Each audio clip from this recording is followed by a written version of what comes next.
অনেকে আমাদের কাছে প্রশ্ন করেছেন যে তার বাবা প্রচণ্ড বৃদ্ধ, রোজা রাখতে পারে না, অসুস্থ, অতিশয় বৃদ্ধ, এমন অসুস্থ যে তার সুস্থ হওয়ার সম্ভাবনা নাই, এবং প্রস্রাব পায়খানা বিছানায় হয়ে যায়, অনেকের হাসপাতালের আইসিইউতে আছে, খুব কঠিন অবস্থা। তার জন্য কি করতে হবে? তিনি প্রতিদিন একজন করে মিসকিন খাওয়াবেন তার একটা রোজার জন্য, পেট ভরে। সুবহানাল্লাহ জোরে বলেন। রোজা কার উপরে ফরজ? প্রথম হলো মুসলমান হওয়া। এক নাম্বার কি? মুসলমান। কোন কাফেরের উপরে রমজানের রোজা ফরজ নয়, স্পষ্ট মনে রাখতে হবে। 2, সক্ষম হওয়া। সক্ষম মানে রোজা রাখতে অক্ষম ব্যক্তির উপরে রোজা ফরজ নয়, অসুস্থ। কি বলেন তো? অসুস্থ, তার জন্য ফিদিয়া। অতিশয় বৃদ্ধ, এমন অসুস্থ যার সুস্থ হওয়ার সম্ভাবনা আদৌ নেই, এমন ব্যক্তি প্রতিদিনের জন্য একজন মিসকিনকে খাওয়াবে। একটু জোরে বলেন সুবহানাল্লাহ। এরপরে হচ্ছে সাবালক হওয়া। কি হওয়া? সাবালক। এখন আমাদের বড় সমস্যা হচ্ছে, আমরা রমজান মাস আসলে অনেক সাবালককে নাবালক বানাই দিই। কথা বলে ঠিক কিনা বলেন? আরে না, এখনো ছোট।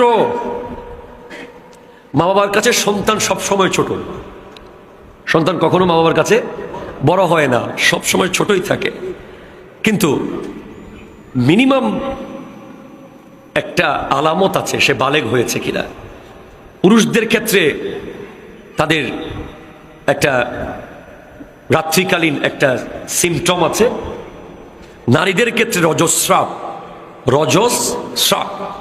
যদি হয়, মোটামুটি দাড়ি মোচ আসলে বয়স 12, 13, 14, 15 দিকে হলে পুরুষের ক্ষেত্রে সে সাবালক।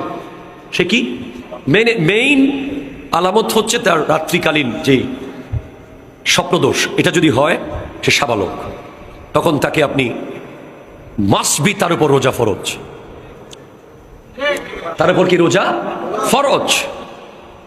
আপনার সন্তান আপনার কাছে বাচ্চা হতে পারে, ইসলাম তাকে একটা টাইম বলে দিয়েছে যে টাইমে তার উপর শরীয়তের বিধান বর্তাবে। কথা বলেন ঠিক কিনা? জি। এরপরে কার উপর রোজা ফরজ? মুকিম হতে হবে। মুকিম অর্থাৎ মুসাফির নয়। কেউ যদি মুসাফির হয় সে ফরজ রোজা ভাঙতে পারবে, এতে কোনো অসুবিধা না, সেরে পরে পূরণ করে দেবে।